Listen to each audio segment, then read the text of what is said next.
Première partie, c'est vrai que la question qui va être posée dans les années qui viennent, ça va être le remplacement, en tous les cas pour l'utérus, je dirais, des examens habituels, hystérosalpingographie, hystéroscopie, et puis cette imagerie. Qu'est-ce qui est nécessaire, qu'est-ce qui n'est pas nécessaire, qu'est-ce qui est complémentaire, et puis l'ultrasono que tu développes. Je pense que c'est effectivement, maintenant on approche avec beaucoup de précision à certains diagnostics par donc cette imagerie 3D, en tous les cas au niveau utérin. Et puis bien sûr, le compte folliculaire associé aux dosages hormonaux reste aujourd'hui en tous les cas un des meilleurs facteurs du pronostic ovulatoire. Donc tout ça sont des approches qui peuvent que faciliter, je dirais, l'établissement d'un pronostic pour les patients. Donc une fois qu'on a vu ce début et cette gestation, donc on le sait, en fécondation in vitro, il ne suffit pas de clamer la grossesse, surtout lorsque c'est que de l'HCG ou bien lorsque c'est même une grossesse clinique, car il y a encore des évolutions qui ne sont pas toujours sympathiques dans les fausses couches précoces et les fausses couches tardives et les IMG et les grossesses extra-utérines, si bien que lorsqu'on veut évaluer quand même ce que l'on fait et finalement ce que sont venus chercher les couples, ce sont bien des enfants et vous le savez, il y a peu d'équipes, et certaines sont représentées donc ici, qui se sont intéressées avec les difficultés que cela représente, à voir le suivi des enfants. Il y a plusieurs approches, mais en tous les cas, nous allons suivre ici donc Sylvie Appelle-moi.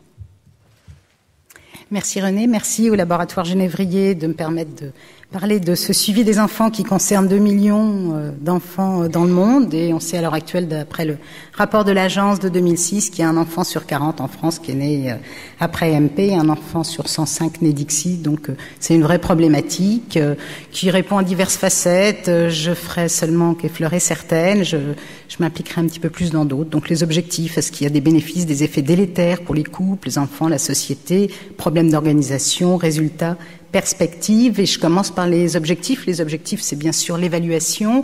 On peut maintenant, 25 ans ou 30 ans après les premières naissances, se demander pourquoi la nécessité d'un tel suivi. Est-ce qu'il n'y a pas déjà des études qui nous suffisent? Quels sont finalement les acquis de ces études? Est-ce qu'on est inquiet pour nous ou bien est-ce qu'on est inquiet pour les enfants? Les finalités, c'est la volonté d'évaluation des techniques par cet indicateur qu'est la santé des enfants. Et donc, au final, si les données sont inquiétantes, quelle stratégie peut-on mettre en place pour diminuer le risque? Sinon, il faut tout mettre en œuvre pour assurer les futurs parents. Et dans tous les cas, il faut disposer d'une information claire à délivrer aux couples qui sont candidats à l'AMP. Je voudrais vous dire un mot de la gestion du risque qu'on peut voir de plusieurs façons. D'abord, c'est un savoir objectif et c'est un peu ce qu'on voit dans les études, c'est le paradigme épidémiologique, mais c'est aussi un savoir compréhensif pluridisciplinaire qui intègre avec ces données objectives l'histoire de l'enfant et de sa famille. Alors finalement, dans ce sens, le suivi des enfants, ça peut permettre la révision de la pertinence de la prise en charge, une meilleure gestion du risque. Alors, est-ce que c'est une évaluation essentielle, comme vous avez compris, je le pense un peu, ou bien est-ce que c'est forcément une intrusion intolérable dans la vie des familles? Côté évaluation essentielle, ça me semble être un complément indispensable au taux de réussite, aux données obstétricales et néonatales qu'on a dans les différents registres, par le biais de l'étude de la santé et du développement. Et puis, il y a certaines évaluations plus spécifiques, des pratiques liées à des risques inhérents à des indications particulières, à des techniques particulières ou aux conséquences de nouvelles structures de parenté comme elles sont générées par les dons de gamètes ou l'accueil d'embryons. Et finalement, c'est important d'évaluer parce qu'on a des pratiques qui sont marquées par ce que les éthiciens appellent l'éthique en acte. Alors, qu'est-ce que c'est que l'éthique en acte ? Ce sont nos attitudes dans les services où il n'y a pas finalement de consensus entre les professionnels sur les situations à risque pour l'enfant à venir, et ce qui génère une diversité des attitudes implicites de prévention, parce que nous sommes très rigoureux, mais ça renvoie aux valeurs et aux expériences diverses de chacun. La globalisation de la question interroge le devenir et la qualité de vie inhérente à l'ensemble du contexte de vie de l'enfant. Et donc, il faut essayer de sortir de cette éthique en acte en réévaluant des indications, par exemple, des indications particulières discutées par les équipes au fil de la banalisation des techniques, qui aident à la conception d'enfants dans des conditions familiales marquées par une pathologie médicale avec morbidité, voire mortalité prévisible, plus précoce que d'autres parents, comme on peut l'avoir dans les prises en charge de risques viraux, de maladies de système de la maman, de patients greffés, mucoviscidose, etc. Et donc, il y a bien sûr eu un débat pluridisciplinaire avant l'indication qui a mis en balance la satisfaction du projet parental et la responsabilité vis-à-vis de l'enfant à naître. Mais on va prendre en considération des tas de facteurs extramédicaux, au hasard, l'évaluation de la compétence du conjoint en tant qu'éventuel futur parent unique, est-ce que ça nous regarde vraiment, les représentations qu'on peut nous avoir de la vie d'enfant de parents handicapés ou malades, et l'environnement familial, quelle place dans la décision de prise en charge ou non. Et puis, encore plus délicat, l'évaluation des indications qui soulèvent des problématiques sociétales, que vous voyez listées là, il y en a d'autres. Quelle définition, quelle limite, c'est délicat, c'est pas forcément à nous d'en décider, et on glisse rapidement vers un concept dangereux de bonne parentalité, vers une forme particulière d'eugénisme, en voulant bien faire, en se demandant s'il y a une égalité de chance pour l'enfant, et en maniant avec des pincettes le préjudice éventuel de conception. Pour conclure sur cette première partie, je voudrais dire qu'il me semble qu'avec des années maintenant de recul sur des décisions ou médicalement ou éthiquement délicates, il devrait être possible de disposer d'indicateurs, des enfants placés, orphelins, voire de parents séparés, puis d'autres que nous fourniraient les spécialistes, qui conforteraient ou orienteraient différemment nos prises en charge. Alors pour le public, est-ce que c'est une évaluation essentielle ? Là encore, il me semble que oui, parce qu'on obtient des données objectives qui sont opposées aux affirmations aléatoires, souvent façonnées sur les thèmes divergents du miracle et des dérives, sur des enfants qui peuvent être marqués par l'atmosphère du parcours d'infertilité parentale. On a le souci d'apporter des réponses fiables aux annonces médiatiques anxiogènes, comme on a pu le vivre, par exemple, au moment de la congélation embryonnaire. Et puis, la possibilité d'offrir aux familles concernées un support pour répondre aux questions ultérieures des enfants, ou aussi un retour d'information quand le mode de conception est mis en cause bien des années après la naissance, comme on a pu en avoir l'expérience dans toutes les équipes où on a voulu faire du suivi d'enfants, à l'occasion d'un événement qui crée une rupture de sérénité dans la vie d'un enfant, à la préadolescence ou au moment de la crise identitaire de l'adolescence. Les parents reviennent vers nous et il faut qu'on ait des réponses. Alors, est-ce que c'est une intrusion dans la vie familiale ? Ben oui aussi, donc je réponds un peu oui à tout. Et avec ce questionnement de la dette, c'est-à-dire que les parents, en leur temps bénéficiaires de l'information dont ils disposaient, devraient-ils participer à l'évaluation comme une dette en retour ? Donc on est quand même conscient de faire une certaine forme de pression avec ce qui a aussi de risque de rupture de secret à un moment inopportun, par des courriers indélicats, des examens médicaux qui n'auraient pas forcément été obligatoires. Et dans toutes les études qu'on a pu faire, François Oliven en a fait, nous on en a fait également, j'ai pas voulu les détailler ici, on voit bien que beaucoup de gens ont envie de parler à leur enfant de ce qui s'est passé, mais en tout cas ce qu'ils expriment, c'est qu'ils souhaitent maîtriser le moment et la manière de rompre ce secret. Alors, qu'est-ce qu'on veut analyser ? La santé, le développement psychomoteur, l'insertion sociale, la relation parent-enfant, ça tout le monde le sait, mais les questions émergentes auxquelles on n'a pas de réponse, c'est qu'est-ce que c'est qu'un enfant normal et comment est-ce qu'on peut faire la part dans nos études de l'influence de la technique, de l'inné, de l'acquis. Alors quelle méthodologie ? Il y a des épidémiologistes dans la salle, prospective, rétrospective, les pédiatres sont pas d'accord sur les tests, les âges, combien d'enfants, est-ce qu'il faut des très grosses cohortes ou des échantillons, sur quelle durée, puis comment faire la part des techniques intriquées qu'on trouve pas tellement dans les différentes études. Les groupes témoins, c'est bien sûr les enfants conçus spontanément, mais c'est pas facile. Comment les apparier en dehors des patients AMP, qui va accepter, puis sur quel délai? Et puis là aussi, il y a l'influence des études sur les enfants, sur les relations familiales. Les données disponibles, c'est les registres, les études multicentriques ou bien les études d'un centre, comme Marie va nous présenter l'étude du centre de Saint-Joseph, le développement des enfants, mais aussi les malformations et le long terme. Je vais vous prendre juste quelques exemples. Les données périnatales, il y a un consensus sur l'augmentation des risques de toutes les pathologies à la naissance, prématurité, hypotrophie, mortalité périnatale, même après prise en compte des facteurs maternels et des grossesses multiples ou non. Et puis, il y a de multiples excellentes études qui montrent une augmentation de ces pathologies chez les enfants uniques, FIV ou ICSI. En ce sens, il me semble important de suivre le développement ultérieur, même si après on dit que c'est uniquement lié aux facteurs prématurité ou petit poids de naissance. Par contre, si on prend la cohorte des jumeaux, si on a une excellente étude comme celle de Pinborg en 2004, où il y a plusieurs milliers d'enfants FIV-ICSI comparés à 10 000 enfants conçus naturellement, qui conclut au fait que la santé néonatale des jumeaux est comparable dans les deux cohortes, je ne sais pas s'il faut tellement aller plus loin parce qu'on va individualiser le phénomène gémellité et pas l'antécédent AMP. Donc là, on est peut-être satisfait de ce qui existe. Un mot sur les malformations, parce qu'il y a des méthodologies contradictoires sur les cohortes, sur l'âge auquel on prend les enfants, sur les registres de référence. Bon, je n'insiste pas. Et en FIV comme en ICSI, il y a un nombre identique d'études qui montrent qu'il y a un risque augmenté ou il n'y a pas de risque augmenté. Donc ce sont des résultats contradictoires. Et dans ce sens, les études à long terme vont nous apporter peut-être des éléments pour trancher.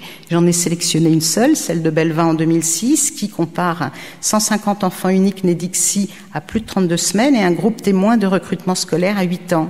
Et là, les conclusions sont extrêmement intéressantes parce qu'il y a un taux de malformation qui est plus important au point de vue malformation majeure, même si elle précise que ces malformations ont été opérées, que les enfants vont bien. Et puis surtout, dans le groupe ICSI qu'on a pu suivre à 1 an et à 8 ans, il y a une augmentation de ce que l'on a pu trouver, donc ça laisse à réfléchir et on a envie d'en savoir plus. En savoir plus aussi sur le devenir de ces malformations. C'est l'étude qu'on avait faite il y a une dizaine d'années sur la première cohorte des 141 enfants qui étaient nés à Cochin-Saint-Vincent-de-Paul après ICSI, et donc l'analyse des malformations majeures avec le suivi des enfants. On avait vu que les enfants qui avaient été opérés, sur la grande majorité d'entre eux, étaient en parfaite santé, que pour 2 d'entre eux c'était l'intégration de la pathologie à un syndrome, et donc ça permet d'avoir une information concrète sur la qualité de vie des enfants qu'on va ajouter à l'information du chiffre brut sur les malformations. Les études au long terme sur des sous-groupes présupposés à risque, là aussi j'en ai pris un, c'est la problématique de l'inquiétude sur les ICSI avec spermatozoïdes testiculaires ou épididymères. C'est l'étude de Feders en 2007 qui a pris tous les enfants nés au Danemark et en Norvège dont les parents avaient une ICSI chirurgicale. Un questionnaire, 3 mois, 7 ans, et un très très bon taux de réponse puisque c'était plus de 96%. Il conclut à l'absence de différences significatives en dehors d'hypospadias, 1,6%, quant aux autres malformations, en comparaison avec la population FIV ou conception naturelle. Donc c'est intéressant parce que c'était une population qui, pour nous, était sujette à inquiétude au départ, donc on peut revenir sur des inquiétudes, même si on veut compléter. Santé et développement, je dirais juste l'étude de Ludwig en 2006, qui a fait une revue des études avec groupe contrôle, avec cette conclusion qu'aucune des études ne trouve de particularité de croissance, de problèmes de santé spécifiques à 5 ans, en dehors de quelques problématiques d'hospitalisation un petit peu plus fréquentes ou de pathologie chirurgicale mineure dans 2 études. Donc ça peut être un corpus extrêmement intéressant qui est confirmé par l'étude du développement psychomoteur. Je vous ai mis 2 études, pas de différence entre les enfants ICSI et le groupe témoin à 5 ans, c'est celle de Bonduel, et développement neuromoteur identique entre enfants FIV et ICSI à 5 et 8 ans. Et en même temps, on tombe sur des études contradictoires dans des populations extrêmement voisines, et c'est l'étude de Stromberg qui montre qu'il y a une augmentation des séquelles neurologiques même chez les enfants uniques, et celle danoise d'Andersen qui montre qu'il n'y a pas de séquelles neurologiques même chez les jumeaux. Donc ça nous incite à continuer parce que quand on analyse vraiment, c'est des méthodologies très identiques. Alors, le développement cognitif, pas d'études révélant un trouble des acquisitions cognitives ou d'ordre comportemental sauf 2, et c'est intéressant de voir que celle de Bowen qui trouve de façon significative pour les garçons un index plus bas. Finalement, quand Leslie, à 5 ans, reprend la même cohorte, il n'y a pas de différence. Donc, l'évolutivité du suivi est très intéressant. Et puis, problème d'analyse, mais peut-être que Jacques, que je vois dans la salle, aura une réponse. L'étude de Stromberg, il y a un retard de développement plus élevé chez les enfants MP qu'il a suivi de 1,5 à 14 ans. Mais si on prend les enfants uniques et les jumeaux séparément, il n'y a pas de significativité. Donc, il faut peut-être en savoir plus. Le cancer, un mot, il n'y a pas d'études sur les cohortes suffisantes de suivi à long terme pour évaluer le risque. Donc certainement, toutes les études concluent en disant faut continuer. Et le risque épigénétique, à partir des 5 études Princeps que vous connaissez tous, mais qui partaient des registres, Sutcliffe en 2007 a voulu reprendre l'ensemble et avec un contact des parents d'enfants atteints de Wyman-Beckwith, d'Angelman, de Prader-Willi. Il a eu un taux de réponse extrêmement décevant et il n'a pu en conclure par rapport au lien entre les épimutations recherchées et l'AMP que c'était très difficile et qu'il y avait une nécessité de croiser les registres. Et je termine avec puberté, fertilité, génération suivante, parce que il y a très peu de choses qui sont sorties. Il y a des évidences comme la transmission de la microdélétion du chromosome Y. Nous, on pense très fortement que peut-être, alors là c'est encore des présupposés, l'influence de l'indication parentale, de l'environnement hormonal de la conception vont sûrement jouer, mais les inconnus justifient sûrement qu'on continue d'une façon ou d'une autre. Donc au total, les études publiées sont somme toute rassurantes, mais leur méthodologie est variable, voire critiquable. Les conclusions sont donc rarement jugées définitives et il n'y aura jamais d'études parfaites, prospectives, exhaustives, avec des détails sur tout, un groupe témoin sans biais dans le choix, sans faille dans la constance, avec un suivi au long terme, avec des questionnaires, des examens, puis des moyens pour faire tout ça, et puis avec un suivi psychologique de l'impact du suivi. Alors, faut faire avec ce qu'on a. Le guide des bonnes pratiques dit que les centres doivent collecter les données sur l'état de santé des enfants à la naissance. Bon, mais que l'étude du devenir à long terme, là, c'est simplement, on nous demande que ça doit être encouragé. Alors, les perspectives, est-ce que ça peut être le registre nominatif de l'ABM? Moi, je crois que non. Le registre, il n'a pas été fait pour ça. Il a été fait pour avoir une meilleure idée de la façon dont les gens circulent et donc des tentatives. Et puis, même si on pouvait, ça aurait des avantages parce qu'on saurait un peu plus sur les pathologies, mais des risques de dérive, bon, on en discute beaucoup en ce moment, j'insiste pas. Alors, un tiers des centres en France, et je termine là-dessus, participent à follow-up. Alors c'est 32 centres, 25 000 bébés nés suivis, 14 000 enfants de plus de 3 ans et 6 000 de plus de 5 ans. Il y a un potentiel qui est énorme parce qu'il est lié au nombre, au caractère prospectif, à la diversité géographique et socio-économique des couples et des enfants et à la personnalisation du suivi, mais des limites aussi parce qu'il n'y a pas une rigueur parfaite des données initialement recueillies, même si ça a été largement amélioré. Puis il y a un problème d'exhaustivité, c'est-à-dire qu'il y a très peu de perdus de vue à partir du moment où on commence le suivi. Au départ, il n'y a pas l'exhaustivité de toutes les grossesses déclarées dans le centre à l'agence, donc il y a certainement un biais. Puis le problème des témoins et puis un lien avec les techniques, il faudrait le faire avec FIVNAT. Mais c'est une base de données formidable pour des développements multiples sur des cohortes ciblées où là on peut repartir à la base et donc c'est ce que François Eliven et Suzanne Golombok ont fait sur les jumeaux, sur le secret. Il y a des études qui en dérivent comme ce qu'on a pu faire sur la fertilité maternelle et ce qui est en train de se faire sur les enfants nés de congélation embryonnaire et d'ICSI avec sperme testiculaire. En conclusion, s'il était facile de conclure, je dirais qu'à ce jour, il me semble que la poursuite concomitante de suivi de large cohorte et d'études ciblées se justifie, mais sûrement, avec l'évolution des connaissances, ces besoins sont amenés à évoluer et les objectifs à être réévalués. En pratique, avec des explications anticipées et des précautions méthodologiques, je ne pense pas que Marie dira le contraire, la participation des parents est le plus souvent acquise. Et il me semble que il devrait y avoir la mise en place d'un observatoire national. L'observatoire est peut-être le développement des enfants, mais aussi les malformations et le long terme. Je vais vous prendre juste quelques exemples. Les données périnatales, il y a un consensus sur l'augmentation des risques de toutes les pathologies à la naissance, prématurité, hypotrophie, mortalité périnatale, même après prise en compte des facteurs maternels et des grossesses multiples ou non. Et puis, il y a de multiples excellentes études qui montrent une augmentation de ces pathologies chez les enfants uniques, FIV ou ICSI. En ce sens, il me semble important de suivre le développement ultérieur, même si après on dit que c'est uniquement lié aux facteurs prématurité ou petit poids de naissance. Par contre, si on prend la cohorte des jumeaux, si on a une excellente étude comme celle de Pingborg en 2004, où il y a plusieurs milliers d'enfants FIV-ICSI comparés à 10 000 enfants conçus naturellement, qui conclut au fait que la santé néonatale des jumeaux est comparable dans les deux cohortes, je ne sais pas s'il faut tellement aller plus loin parce qu'on va individualiser le phénomène gémellité et pas l'antécédent AMP. Donc là, on est peut-être satisfait de ce qui existe. Un mot sur les malformations, parce qu'il y a des méthodologies contradictoires sur les cohortes, sur l'âge auquel on prend les enfants, sur les registres de référence. Bon, je n'insiste pas. Et en FIV comme en ICSI, il y a un nombre identique d'études qui montrent qu'il y a un risque augmenté ou il n'y a pas de risque augmenté. Donc ce sont des résultats contradictoires. Et dans ce sens, les études à long terme vont nous apporter peut-être des éléments pour trancher.